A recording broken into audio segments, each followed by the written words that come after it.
just noticed something when I had the chain off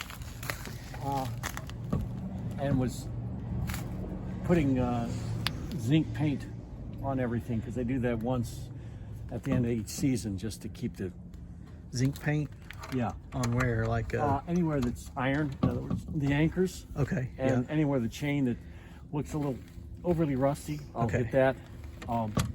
Zinc paint It on doesn't. anchors and Yeah, and I've re-zinc. got some of that paint. I'll Is give it you. galvanized? It's galvanized. Galvanized, Yeah, okay. cold galvanized, they like to call it. That shackle needs to be moused on the Bruce anchor. That's the one on the starboard side. That needs to be moused. Okay. If you don't keep tension on this line when it's furling in, Yeah. it bunches up and jams things up, and it's nasty. So just make sure that it's coiling nice and smoothly as it goes in. Okay.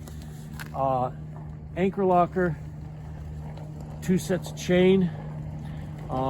We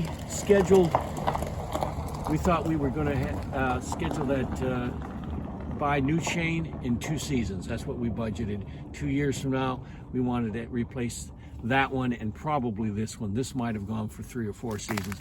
That's the one we use all the time. So in about 2 seasons time, you're going to want to replace that. Okay. Depending on the tariffs, because most of it comes from China, we sell the boat and you can get some new chain. Okay. If you need to use the windlass for the starboard anchor,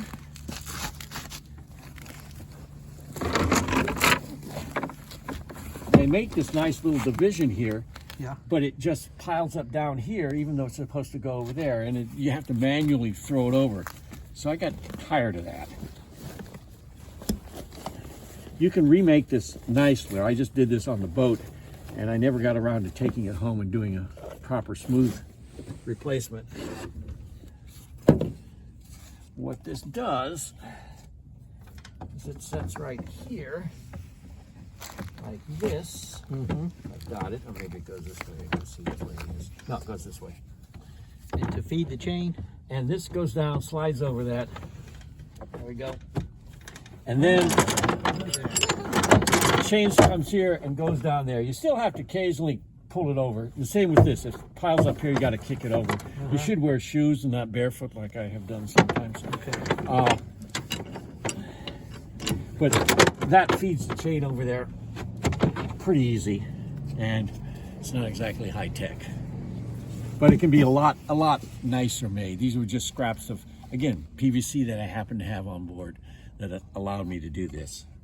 And for some reason, see what happens when a piece of non-stainless steel sneaks on board? There we go. All right, put that there. These are your snubbers. Oh, okay. The snubber. So you got this snubber, which and that hooks to it the chain. hooks on a chain like this. Yeah. And it's like a trucker's snubber, Yeah. and it holds. The only problem is if the boat surges forward, it could come off. Yeah.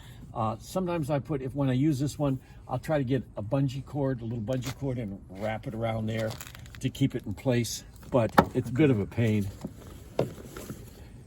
And then this one's a little bit better, but it's not as strong or robust as you can see. It's a lighter weight, so it springs more, boing boing. Oh, that's a But- snubber also, right? Yeah, and this is another snubber, and it's got a little anti-chafe there, and you let it out right so that it's, as it goes over the roller, it's not going to chafe. Okay. And that's useful. There's another piece of split hose here, spiral split, so you can put it on the rope, because this has 50 feet of chain and then it goes to rope. And this one has 125 feet of chain and then goes to 75 feet of rope. They both have 200 feet overall. I just didn't have all chain just to keep the weight down. It was, I kind of visualize it going like that. And there's a snubber down there someplace on the rope too, and you just kind of move it around and try to keep this wherever the rope, because when it goes through there, it's pulling off at an angle, and it wants to kind of rub against the head of those hex bolts there, and it'll chafe the line a little bit. In fact, you can sort of see it on this. Where did I see it? Somewhere along here, you can see where, see? See where kind of it's rubbed there? Yeah. So keep that in mind when you do that you want to always look at how Any this, place it's yeah, chafing. and how far back you tie this. It's pretty much at the very end, but again, look at it and keep in mind when you back down and you're setting that anchor, that line's going to stretch and this is going to move forward. So you want to kind of watch, you want to be sure that between here and here, it stays right there where the head is and protects it.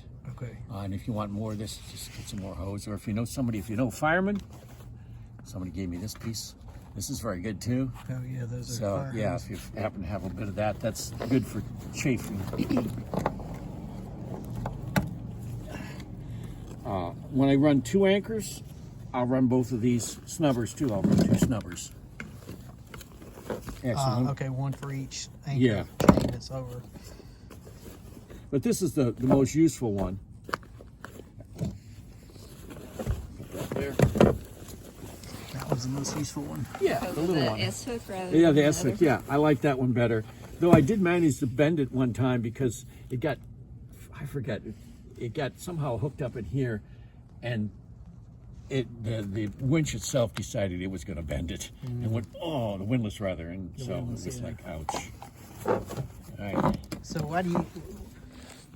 What's this little line around the cleat that's on Oh, the yeah. anchor? Okay, I'll show you that. This actually goes down here. Put this. This is the side that's not used as often, so that's hence I keep this bag here. Okay. If you're running a chain out, you don't want that bag there. It's going to foul it. This goes around here, and that gets tied up there. It's a redundant system. If that's loose, breaks, or whatever, and we're bouncing into the sea, Yeah. right? And this isn't on, anchor goes in the water. Yeah. So if this is on, and the line breaks, it doesn't go in the water. Or if this winch goes into neutral, and that doesn't break, then that's going to hold it in. So you got 2 ways to hold the anchor back. Okay. Since I don't have Those a winch those on lines this, there. I've taken this little line here, and that keeps the anchor back and secure, both here and up Okay, at the it's head. extra. Okay, extra to keep it from Yeah. going in. This is That's a the manual. holder. Is that a manual?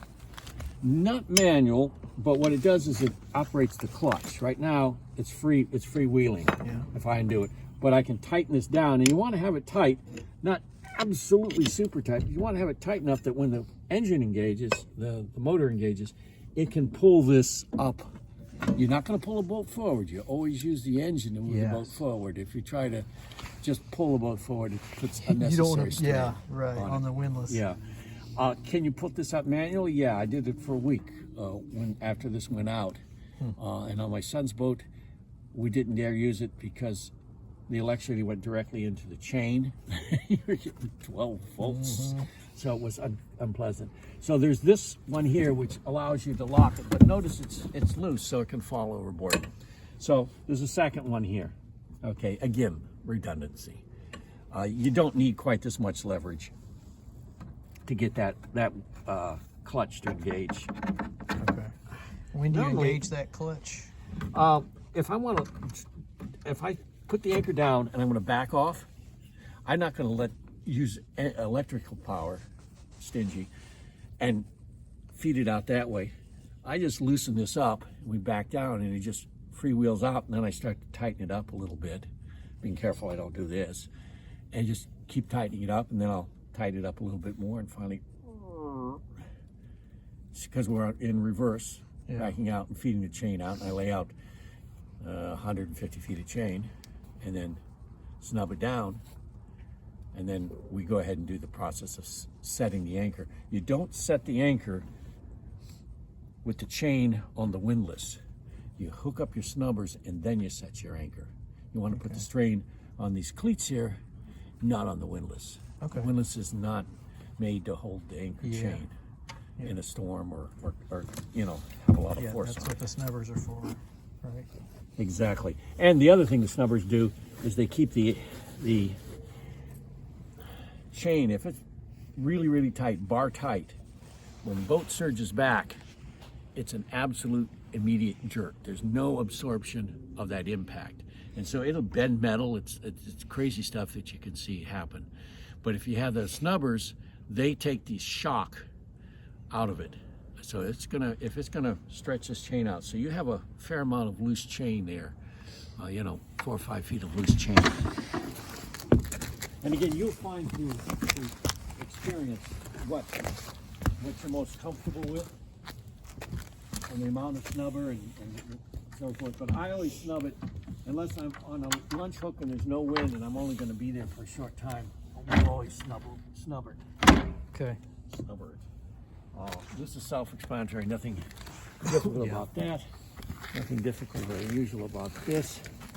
There's a boat hook there, and there's another boat hook there. 2 boat hooks. This is really slippery. This is really slippery.